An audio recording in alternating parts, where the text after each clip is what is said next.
আসসালাতু আসসালামু আলাইকা ইয়া রাসূলুল্লাহ। নামাজ কবুল হবে কিনা এটা অনিশ্চিত। আল্লাহ ইচ্ছা করলে কবুল করতেও পারেন, নাও করতে পারেন। নামাজ আমাদের প্রায় মনোযোগ থাকে না, কিন্তু নামাজের একটি অংশ নিশ্চিত কবুল হয়।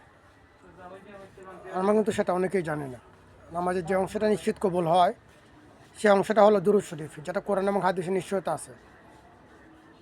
যখন একটা পর্যায়ে আমরা পড়ি, হে আল্লাহ, রসুল এবং তার বংশধরের প্রতি শান্তি ও বরকত নাজিল করো। আল্লাহুম্মা সাল্লি আলা মুহাম্মদ ওয়া আলা আলে মুহাম্মদ। মুহাম্মদ সাল্লাল্লাহু আলাইহি সাল্লাম এবং তার ওয়া আলা আলে এবং তার বংশধরের প্রতি শান্তি ও বরকত নাজিল করো। এটা কিন্তু সরাসরি দুরূদ শরীফ রসুল সাল্লাল্লাহু আলাইহি সাল্লামের সাথে পৌঁছানো হয় এবং রসুলও তার উত্তর দেন। কাজেই নামাজ কবুল হবে কি না এটা নিয়ে হতাশ হয়ে লাভ নেই। আমাদেরকে একটি নিশ্চয়তা দেওয়া হয়েছে যে দুরূদ শরীফ কবুল হয়। কাজে নামাজের যে অংশটাতে আমরা দুরূদ শরীফ পাঠ করি, সেই অংশটা নিশ্চিত কবুল হয়।